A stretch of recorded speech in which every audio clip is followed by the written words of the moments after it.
What's happening, everybody? We are here for episode 35 of The Meetup. I'm here with Nia Gibson and DeVontae, Mr. Does It All Ford. How y'all doing today? Feeling amazing, man. Great night, great holiday party, guys. Oh, wasn't it just a great holiday party? I got to tell you guys before you keep going. Man, I shouldn't have done this. Out of the three of us, I am the only winner. I was one of the people who won something with the, was it a raffle? Yeah. I don't know. I got the Ray-Ban Meta glasses. She cheated. Everything Honestly, in real life, I'm a winner. they're going to hate because, honestly, I wouldn't expect them to know anything about this. I can't. Call the AIU, she cheated. So you're just going to have to accept their saltiness. It's fine. Yeah, we're going to have to deal with Nia live streaming everything she does, including her cheating with her Meta glasses all through 2026. Hello, losers.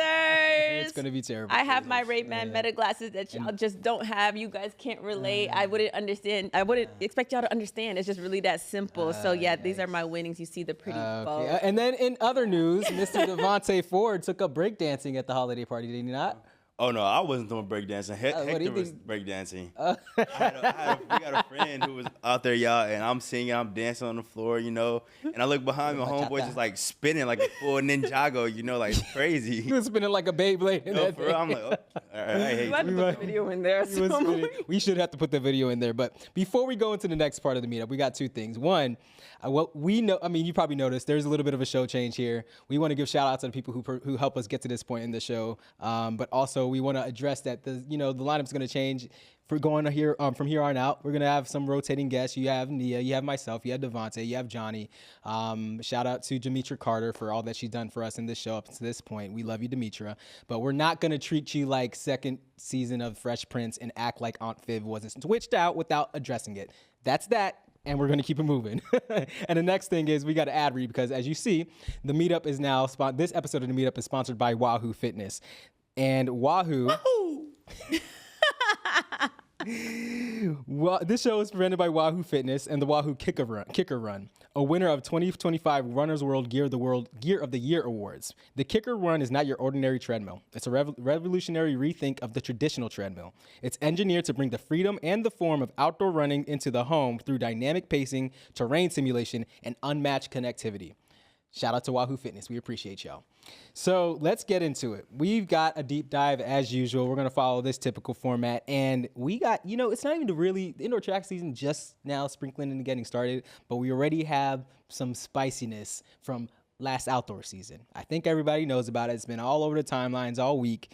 Grand Slam has officially filed for bankruptcy. Or they didn't say bankruptcy, but we know bankruptcy when we see bankruptcy. Chapter 11. Chapter 11. Yeah, Chapter 11, not Chapter 7, which is a different one. So go learn your legalese. But yeah, so I want to run down real quick the individual amounts owed to some of these entities. And we're going to dig all the way into this, okay? So first and foremost, Sydney McLaughlin Lavroni is owed $356,250. There's also another headline that she's the highest paid world women's track and field athlete, worth $8 million in the past year. And she's owed almost $500,000 from Grand Slam. Gabby Thomas is owed $249,375. Kenny Bednarik, Kung Fu Kenny's $225,000. And one of the more interesting pieces on this is Sidious Mag is owed $272,915.80. That's more than any other athlete other than Sydney. Mm-hmm. Nia, I know you had some hot takes about this. What's on your mind about this one? What was the list of deliverables that Sidious gave Grand Slam track where they were like, this is what we're going to do for you is going to be like this much. And my thing is, what was the promises given to Sidious for them to kind of go through with it without receiving the money first or some sort of like deposit payment? I don't know the ins and outs. Maybe they did get that, but I am so curious as to how we got here. Because we also have to remember, this is how much they owe. Right. So that's not even, maybe that could have been a 50-50 deposit. We don't even know. Right. I highly doubt that, everybody went there with no money, especially these big names. They went there on a whim. And if you go through and you do the prize money, things of that nature, and appearance fees, it should be more than that. Like, for example, Gabby Thomas, she won. Didn't she won one, and then I forgot which, it was in Jamaica, correct? Yeah. So everybody's not guaranteed to pay Sidious how much they owe Sidious. That might not even been the whole thing. So they could have been paying $500,000. Like who knows? Yeah. The whole thing is just like it's so disheartening to me because I can't even like fault the athletes or Sidious for believing in this because we all bought into it, right? And I think it's You didn't? I mean, I kind of did, but I feel like the innovative energy behind it was amazing, spectacular. Yeah. But I do think that it was very obvious that there was like more push and more action and not enough planning. Like there should have been certain things thought out a little bit better. Now, I love the energy. I love the effort that was put there. It was amazing. And just the needs, the field to take action and, change the sport. It was there. Like it was in the right place in the heart. But it could have been handled slightly different. Even as a spectator, I was currently a track and field athlete. I wanted to run Grand Slam for a while. It was like, cool, like this format could low-key be adjusted a little bit because although we're intelligent people, it's very confusing to the average consumer. I personally, there's so many different opinions here, and we're going to get to another opinion in a bit. And I know, Nia, you got something else you want to say. I want to let you have your time. I was concerned, and I wanted to be wrong about this because I personally know a number of people in the Grand Slam organization, and I've been able to work with them, and they're good people, which really sucks. And I hate to see, when good people have to go down with a ship that they were trying their best to do right for, because we'll leave out the decisions of the people at the top. I don't know how that all works. I can't speak to that. But I say all that to say there was a point they were talking about $30 million in funding. And my initial gut reaction when I first heard about that, when it was first announced, is how is $30 million enough to ride a new league that you're paying this much? Logistics, production costs. Anytime I hear things, I'm automatically think the commercial production. So, yeah, I wanted to be wrong about that. And it sucks to have been right for once. Yeah, I think like the logistics around it were just off. And you can tell that in Jamaica, that you can tell they invested a ton in it, but I don't know if they decided to invest in knowing maybe the culture, like in terms of what time people go to work and when to like maybe what time to do stuff. 'Cause I know Sundays they had it. Jamaicans go to church. Yeah. You know what I mean? They go to church. So to have it during that time wasn't the best. I think the ticket prices were like not, you know what I'm saying? Logistically, it was off. But my other point I was going to make was just the fact that it's sad that for those who did buy into it, it kind of like, it's deflating. 'Cause I know I spoke with Sydney McLaughlin-Leroney after the Philly Grand Slam. And one of my things was like, you were the first person to sign to Grand Slam track. Why? And she said, when I do something, it has to mean something. And it's clear that she's very invested in growing the sport. And it's clear that so is Michael Johnson and this whole thing. Like he knew, like, I spoke to him as well. He was like, I knew we needed Grand Slam track from when I was running. Because I was doing X, Y, and Z, and I wasn't getting treated like certain celebrities that I'd be hanging out with. And I'm doing things light years past what they're doing. They riding the bench on their NFL team. But they're getting treated like first-class celebrities. But I'm over here, a world record holder, Olympic champion, world champion, doing an impossible double X, Y, and Z. And I'm getting treated like any Joe Schmo on the street. I have the ability to do things that other people just simply can't do. Yeah. So it sucks, but at the same time, intent versus impact, people had plans with that money. And now it's like maybe because of Chapter 11, it has a chance to get back up there. Yeah. But who's going to trust? I think there's so much damage that's been done when you mess with people's money. Go ahead, DeVontae. I'll do it. Y'all call me back. Y'all, Grand Slam, hey, you need somebody else to help start it back up, just hit me up. I'll come out of retirement. DeVontae Ford, You better start training. I don't need to start training. I'll have time. I'll get it up. Who coaching you? Who coaching me? Yeah. Myself. Okay. Well. I know who I am. Yeah, he said he's going to be a challenger. We're going to see about that part. Anyways. To any of my athletes watching, don't listen to me. Yeah, just ignore me right now. Actually. Ford X trolls. So there is one more thing. I mean, we went through this conversation, but there is one little part. There's a screenshot for where Colleen Quigley had made her own little comment about this, and we're gonna finish up on this part right here. She said, "Remember this spring/summer when Sidious Mag, won't let me tag them, was shamelessly promoting Grand Slam track. It's finally coming out that they were paid huge sums of money to do so, which they never disclosed. Knew I couldn't trust the leadership there before and shouldn't be surprised, but it still makes me rageful." And yeah, I think kind of to Nia's point, like, I think I wanted to ask briefly, 30-second responses. How do you feel about what she just said there? Like, do you feel like she's right that, because the money wasn't disclosed, that there's something shady going on? Or do you feel like maybe this is just how business moves? What are your thoughts? 30 seconds, go. Honestly, I mean, I feel like getting paid, not getting paid, they're still doing the exact same thing. Like, whether they disclosed that they were getting paid or not, they would have done the same amount of work. They would show the same amount of work. And so, honestly, I'm a little ignorant, like, I'm not a professional in that business side of it, so I don't think it's that big of a deal. But if employees aren't being paid, if people are not being fed because we didn't get the money for it, then that's when it becomes a little sketchy. Like, okay, cool, you're making $250,000, and none of these employees are seeing any bits of it. And so that's the only way I would see that if it's an issue. But outside of that, like, I feel very ignorant on the subject. Yeah. How about you, Nia? I don't know. I think Colleen's probably just a little hurt, and rightfully so. It's hard not to be in the sport and take it personally, whether you're involved in Grand Slam track or not. So I think in her eyes, she may be City as being instrumental in maybe the reasoning or like the lack of financial transparency that Grand Slam also didn't provide. I think she's, grouping cities into that. And I guess I get it, because if their name's on that list and they invested into this mission to that extent to like promote it and potentially sell a fallacy in a sense. Yeah.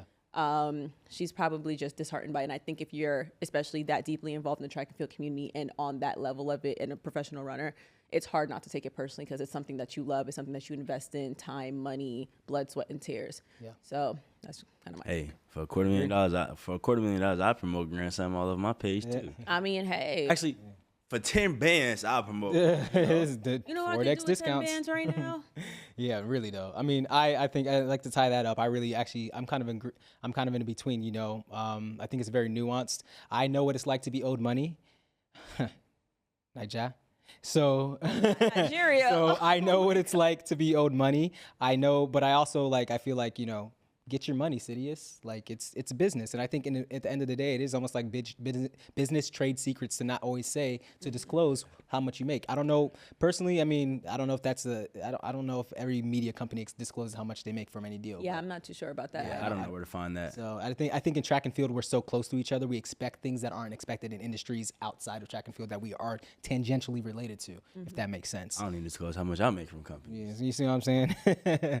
All right, guys. You guys have been immersed in cross country this year. I want to know from both Nia and DeVontae, is Jackson Spencer the greatest high school cross country athlete of all time? Let me give you some context, and I'm going to throw it to you. He won Nike Cross Nationals and Brooks Nationals, or Brooks Cross Country Nationals. He's the first to win that both Nike and Brooks / the former Foot Locker at Balboa, that meet at Balboa, in 15 years, since 2010. He was undefeated in 2025. He broke records at Timpanogos. He broke records at Clovis Invite, the Utah 6A state meet, which was previously held by Clasey Klinger. Is this guy the best high school cross-country athlete we have known in a generation? That's bold. Ever? Yeah, in a generation, possibly. Ever, no. I mean, he also doesn't have the high school record, so you can't really say ever. A big thing I used to fight for was that the course mattered so much, right? But then these past few weeks, it's really put into perspective that might not be the case, because, for example, Brooks Cross Country, those top four were the exact same top four from the Nike Nationals, meaning totally different courses, meaning that the course does not play as much of a factor as we think it does. Like, if you're fast, if you're the best in that field, you're going to show up no matter what's going on. And shout out to Marcelo. He ran an excellent race, but Jackson just, oh my goodness, like that, it was just a master class of performance. Oh my God, from start to finish, he was fighting. Marcelo had the lead for majority of the race, but Jackson just fought on the hill, came up with it. But like, it's really hard to call someone the best when they're not the fastest all the time. But that was a spectacular season. So many records broken. Yeah, I got no notes. I think you hit the nail on the head, DeVontae. It's hard for me to say ever. For that reason, there's so many nuances with ever, especially like when you consider level of competition, when you think about, obviously to your point, the courses, even though whether you think it matters or not. But yeah, I think level of competition, records, courses, yeah, he's up there though. Top three all time. He's up there. Top three all time, 100%. And I would say, I think part of what makes ever that superlative also has to do with being able to be the one who wins in your generation. So, I mean, can we say ever? Perhaps not. I think I'm inclined to agree, but I would say in his generation, it almost looks like that's hard to debate. I think we're in one of the greatest eras for high school cross country ever right now, because we talk about Caden Leonard. I've talked about Caden Leonard all season long. Like, he's just been performing. Bronze at New Balance. Bronze at Nike Nationals.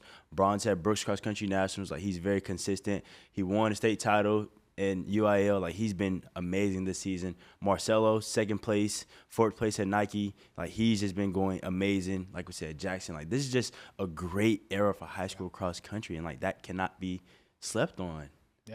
So what's the word for that? We say trackflation. What's that? Trackflation. Yeah. I started that. I started that. Trackflation? Trackflation, that's me. You started that? I started that saying. If you go back to need the my page, receipts. like, We'll pull receipts and we'll see if we find them. 2 years ago, right? I was like, man, like track is inflated, like it's trackflation. I started it. Everybody started saying it. Now it's a big saying. Just Ford X. I'm telling the truth. Ford X catchphrases. All right. Well, that actually kind of. So we talked about Jackson. You guys brought it up a couple times. The top 4 boys at Brooks were the same individual who are the top 4 boys at Nike Cross, and the top 3 girls at Brooks and Nike were finished in the same finishing order. So I have a question. All 3 of those girls and all 4 of those boys were golden ticket winners at Brooks. Are Brooks golden tickets OP, or are they good for the sport? It's excellent for the sport because now they show precisely why golden tickets need to happen, right? Because, for example, those athletes might not have ran at Brooks if they didn't get that golden ticket because, like I said, they were running at Nike. But now by getting the golden ticket, it makes it be very fair because now it's like, oh, they deserve a spot here. Like, right. You know, you have a golden ticket, you have something to prove. It's not like, oh, I ran here, I ran at the region, it was so tough, and they just get to breeze by, like, you know, they're letting anybody in. No, it's like, oh, okay, wow, like, they want you to know, like, hey, even if I didn't get this golden ticket, if I had to run at that regional meet, if I had the time to go to that regional meet, I would have made it. And so that's a statement. Like, you know, it's amazing. And honestly, it's a masterclass. Like, you know who to watch with the golden tickets because actually in the women's race, the 4th place finisher was a regional champion.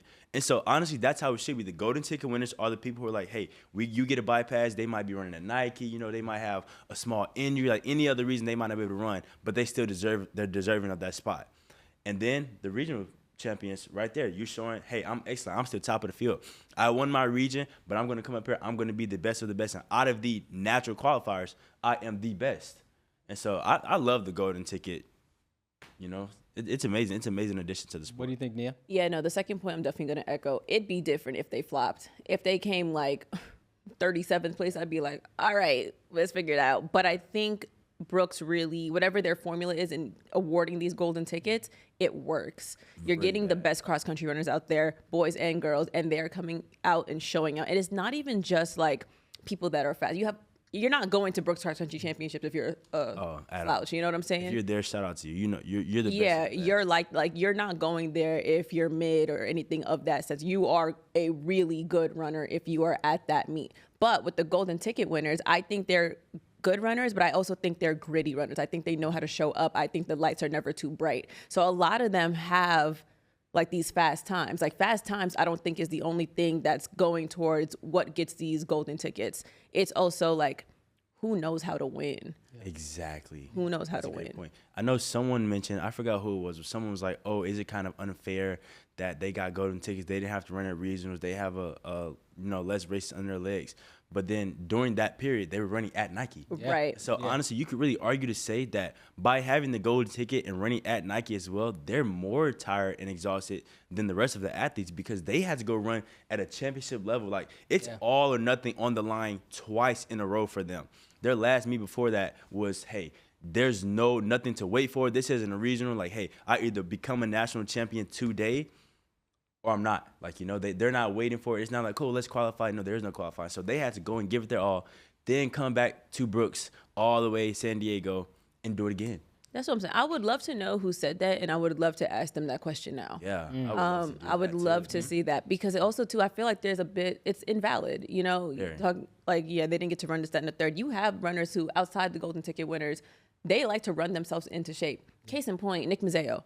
Yeah. He won running lane like the week after running regionals and qualifying for Brooks Cross Country Championships, and then after running lane, he ran at Brooks Cross Country Championships. I was like, didn't you just run at running lane? He's like, yeah, man. I was like, that's what works for him. Crazy. I don't even think he had a break a week between that. No, I think he ran all those championships like back to back. He did. That's insane. Yeah. Like, hey, but it works for some people. It works. Some people are like that. You see that in track sometimes too. Yeah, Femme Cabot. Right. Running yourself into shape. Exactly. No, she just shape always- your she's just season crazy. into that. Well, I mean, if she's crazy, you think cross country kids ain't crazy? Something gotta be a They got a little off crazy for you too. to do cross country. The good type of crazy, y'all. I mean, a respectful type. The type of crazy that other people wish they had is what these cross country kids Doing have. this sport, you gotta be crazy. Yeah, you gotta be. I mean, I think all throughout track and field and cross country. Did I see that video of Jackson throwing up after the race? Ooh, no. It was like it was Thanks for the reenactment.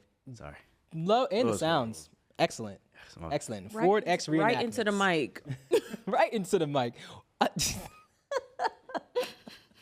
This- Sorry, I just thought about it. I was like, man, like they haven't seen. Or maybe, well, maybe they can look it up.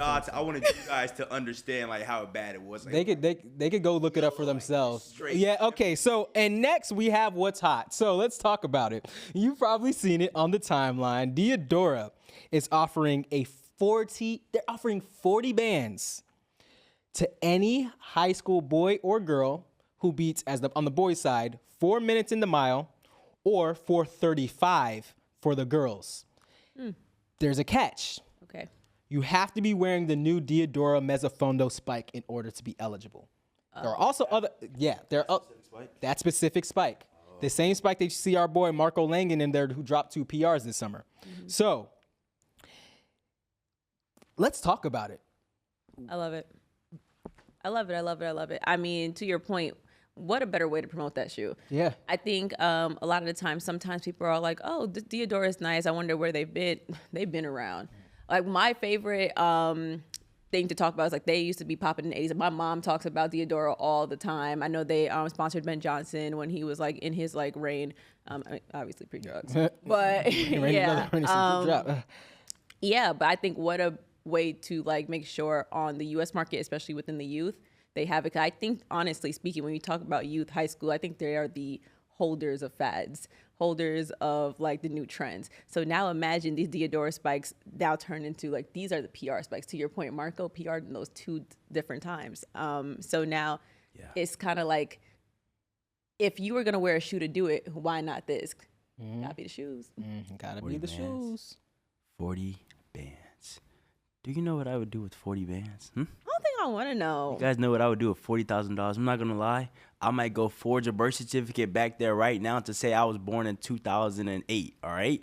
And go run, because I'm not going to lie, 40,000, I was a hurdler. I'll figure it out, all right? I don't know what I need to do to break 4 in a mile, but I will figure it out. I promise you, I'll do every type of lactic training there is. Get that bicarb, baby. High altitude? That bicarb. Bicarb. Hey, you know, Morton loves me. They love me over there. I need some bicarb, any type of supplements. Get that Wahoo fitness treadmill. Be training day in and day out on the terrain. All of the above. And I would have those Diadora spikes on religiously. I'm going to go to sleep in them. I You should go to Flagstaff and train. What's that?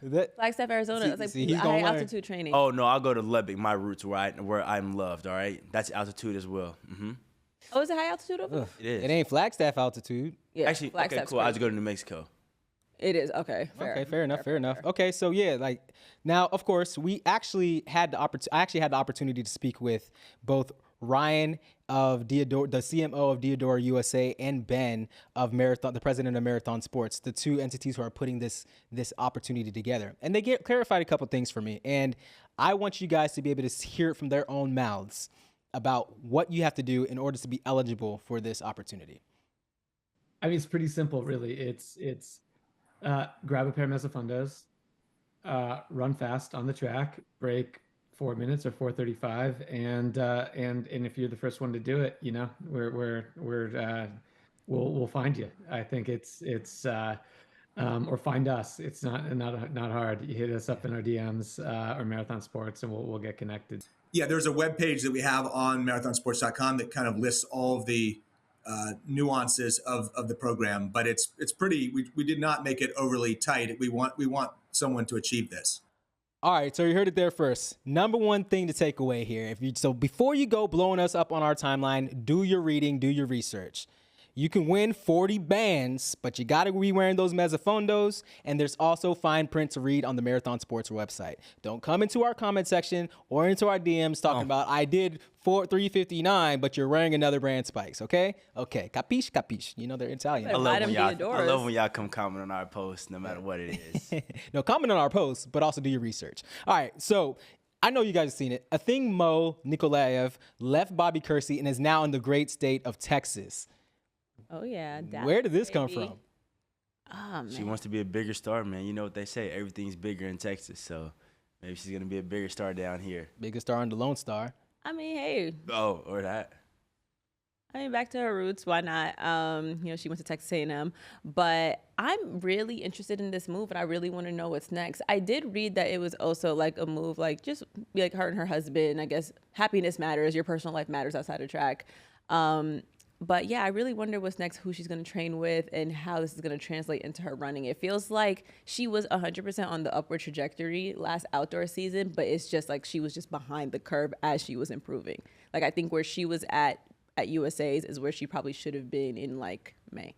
It's also really hard to gauge her progress and like where she is, because like she's had so many unfortunate things happen to her, like at the trials. Yeah. Didn't something happen at one of the worlds, something like that? I remember she got tripped up at USA's before. Like, she's had a lot of unfortunate things happen to her. She's an amazing athlete, one of the best 800ers I've ever seen in my life. Mm-hmm. I think it goes for all of us. She's faster than me in 800. Yeah. By a margin. Than any American. Yeah. But it's like, I'm not an American woman. My fault. But also, like, to expand on the fact that it's so hard to like really gauge her progress, is because she did everything you could do for an 800-meter runner at like such a young age. And we're in this sport of like, what have you done for me lately? That I think people are forgetting that. What have I done for you before? She's a world and Olympic champion and American record holder. How old is she? Like 23, 22 She's years old? very young.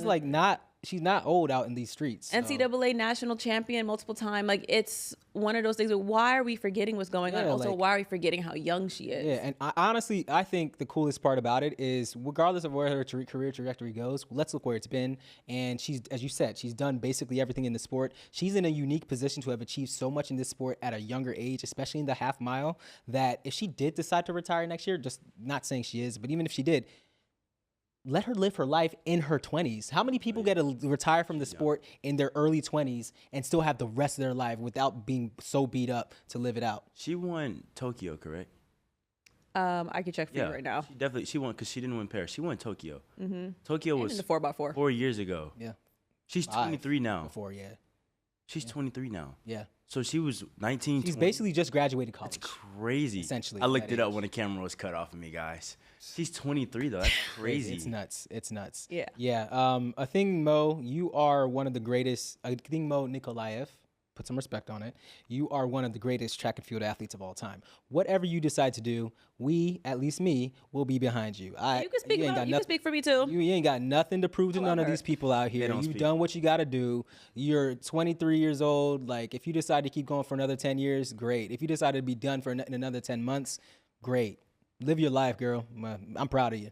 I'm proud of you too, but keep going. Yeah. I know for a fact that this next season is going to be crazy, because I have a feeling that a things move is going to be something legendary. I feel like she, in the next 2 years, can probably lower her own American record. And especially now that you have Keely Hodgkinson, obviously, is back in shape. And then you have Femke Bol, who's moving to the 800. That's going to be crazy. I think we're going to see something very special. She's also one of those athletes, though, who, like, no matter where they go, they're going to be great. Yeah. I'm convinced she can move to Alaska and train in Alaska and literally be just fine. So, like, if she's healthy, you know she's going to be on the team. Yeah, she got some wheels on her. Her versus Femke? No, I know. But I do think that's going to be cool, because a thing has range. We've seen her in like longer events. Like, she was at a couple meets in Cali before she did her 800 opener, doing longer unorthodox events. But we also know how she gets down to 400. And we know how Bobby trains his athletes. And keep in mind, she also is a youth champion in the 15. Mm-hmm. Like, so she knows the range. She knows 4 to 15. Like, she can do it. She has so many AAU records too. It's crazy. Yeah, at JL she was going crazy. Any distance you could think of. I feel like there was didn't she run like a? Don't get me the line. She might have run a 200 at one of those meets. It was like 2, 4, 8, might have run a 15. 200. Yeah. Like, so I said 4 to 15. It's 2 to 15. Yeah. That's crazy. Yeah. No, she got some wheels on her. Like, if she decided, I don't want to do the 8 no more, let me focus on the 4, she'd be very competitive. That would be, actually, I would love to see it. And I mean, again, Team USA is not just putting anybody on their 4x4. Right. As much depth as they have in the 400, and they're like, let's put a thing on it, that means something. Yeah, that's crazy. Oof.